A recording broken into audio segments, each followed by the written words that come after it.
Welcome to Train Sim World, an immersive and highly detailed rail simulation featuring authentic routes and trains from around the world. This is the training center. Here you can learn about how to navigate and interact with the world, as well as how to operate the many trains. Let's start by looking around. Find each of the markers and look at them.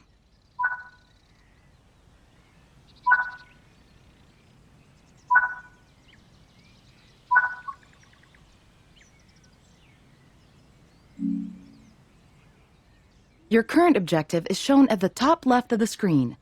Walk to the blue marker to complete the current objective.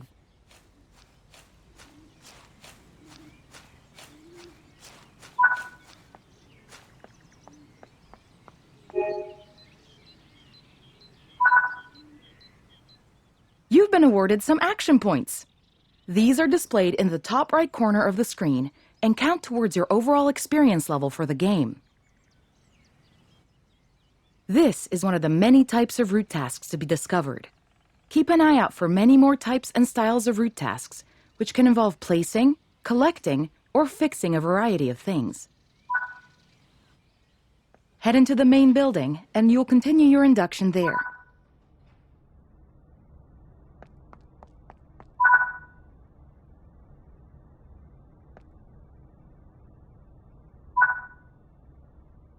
You can pause Train Sim World at any point to review objectives and a lot of other information about what's happening at the moment. Try it now, and then return to the game after you've had a look around.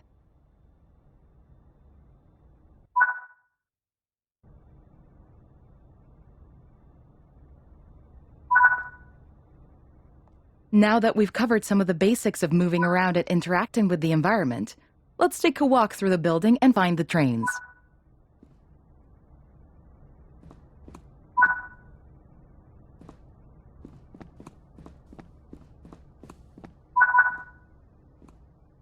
This is Central Square. From here, you can explore the main training center depot and surrounding yards.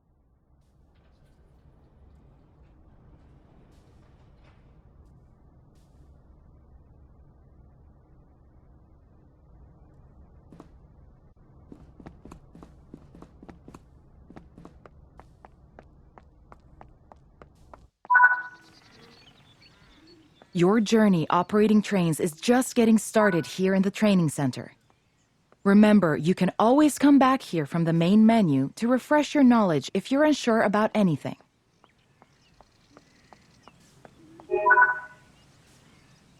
Continue to learn and other training modules here in the training center, and then you'll be ready to take on more challenges in other environments.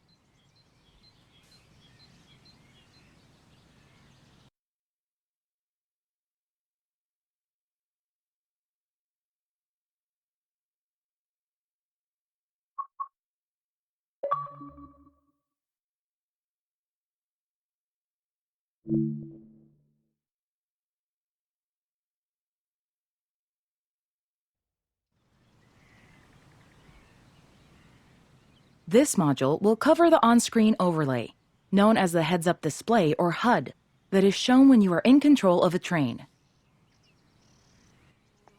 Climb up the ladder into the locomotive and then sit in the seat.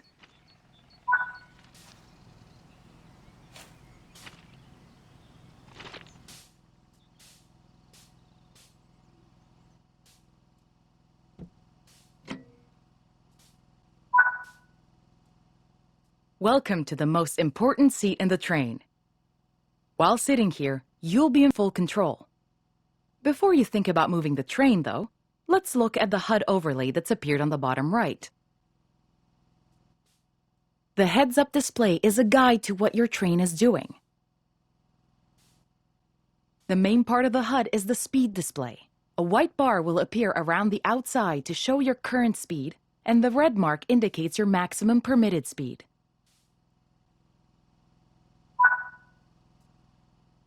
This is the direction display. An arrow will indicate forward, reverse, and neutral directions. This is the power display. A number will indicate what position the power or throttle control is in. These are the brake indicators. The exact ones shown will vary by train and will often be visible in the train itself on various gauges. They tell you what's happening in the braking system. The most important one is the BC or brake cylinder. If that's reading 0, then your brakes are released. Anything else, and brakes are applied and you won't be able to move. Every train can have small variations in the HUD unique to the way it works, but they will mostly look the same. As you learn to control new trains, study the HUD and learn how it helps you operate it. If you want to see this again, you can rerun this training module at any time.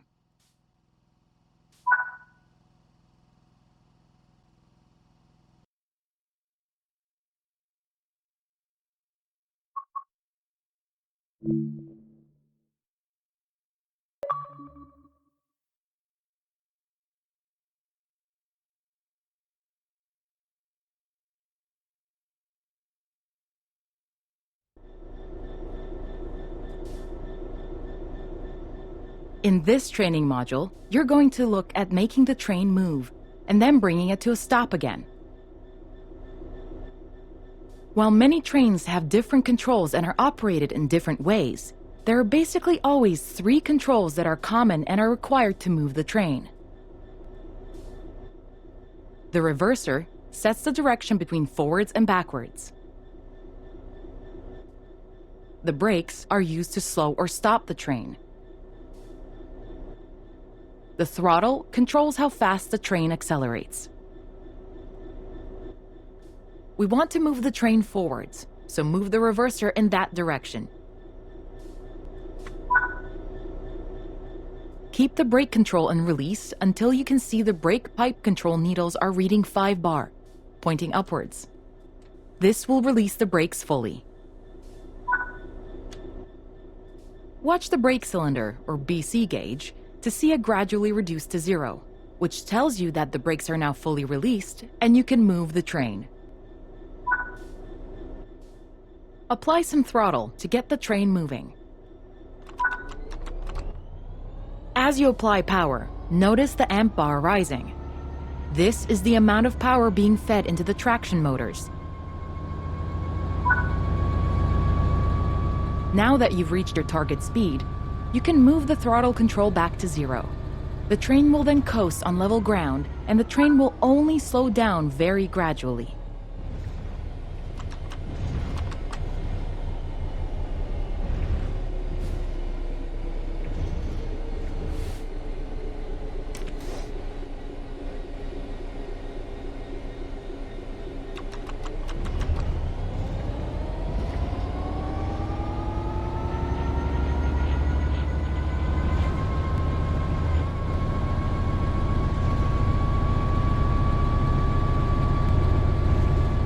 While the specifics of operating brakes vary from train to train, the basic process of stopping is fundamentally the same. Bring this train to a complete stop by holding the brake control in the apply state until you see the brake pipe control needle in the center of your cab desk showing about 4 bar. The amount of braking you'll need to apply also varies depending on whether you're going uphill or downhill, and how heavy your train is.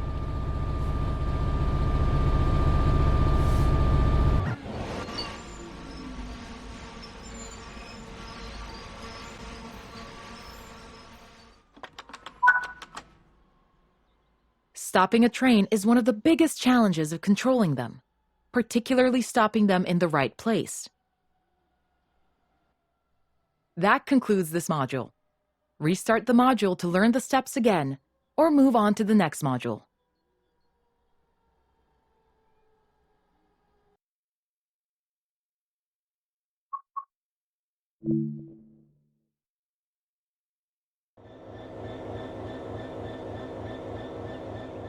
This module will go over the fundamentals of operating junctions to change the path your train will take, and how to navigate using the map. Most rail lines around the world are controlled remotely by a signaling center or dispatcher. From the perspective of the train, the direction taken is automatic. But within yards and depots, many small and frequent movements are required. This makes remote control of the track impractical. In these locations, the direction taken is manually controlled. You can set junctions by either walking up to them and interacting with them, or going to the 2D map and changing them from there. Let's change this junction by hand first. Walk over to it and change it by operating the lever. Notice how the point blades move on the track. Try moving it a few more times until you can see how it works.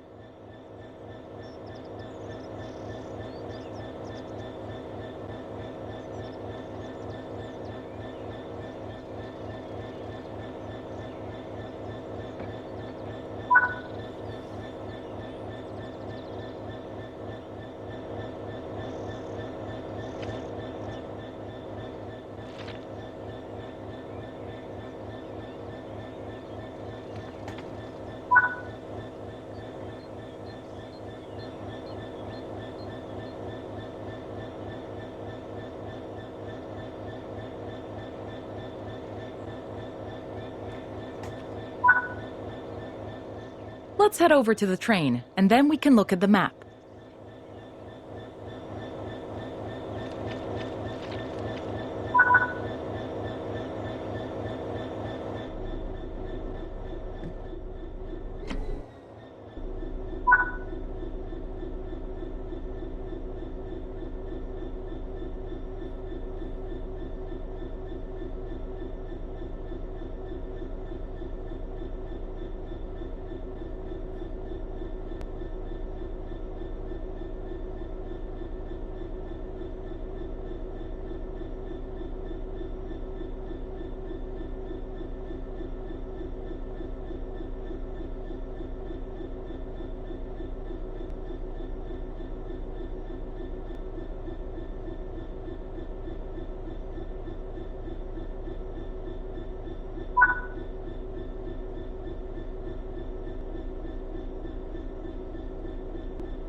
Your junctions are set correctly. Let's get the train moving and see it all working. If you can't remember how to make the train start and stop, there is a training module you can rerun to remind yourself. Keep the brake control and release until you can see the brake pipe control needles are reading 5 bar, pointing upwards. This will release the brakes fully.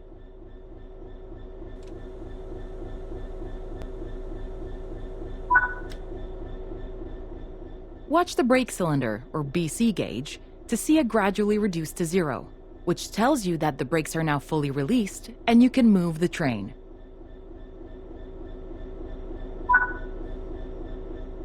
Apply some throttle to get the train moving.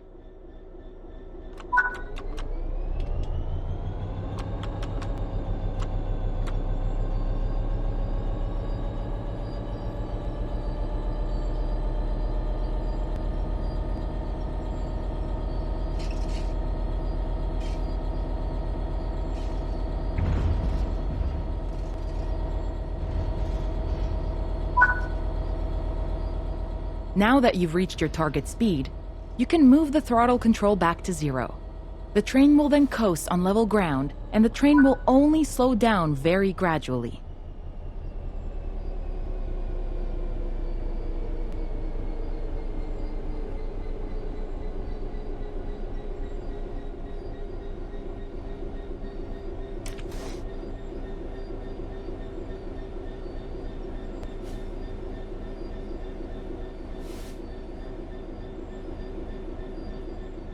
Bring this train to a complete stop by holding the brake control in the apply state until you see the brake pipe control needle in the center of your cab desk showing about 4 bar.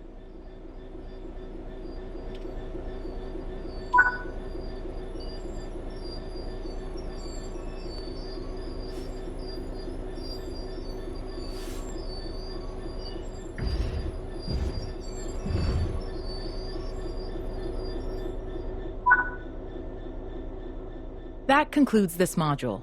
All the junctions in the training center are manual, so you can go anywhere you wish using the map and by changing junctions manually. If you want to practice, go to Explore on Foot in the training center. You'll find trains dotted around, and you can practice driving them and moving them around the yard.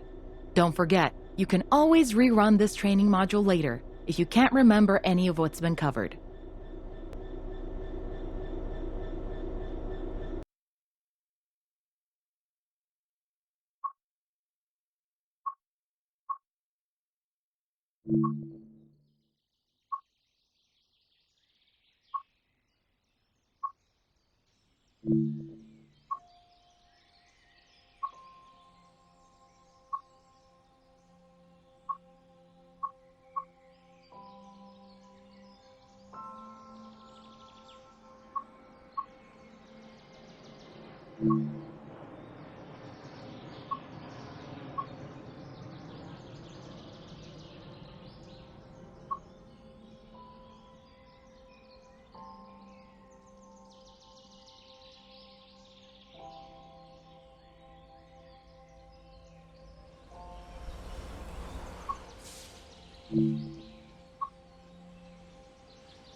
you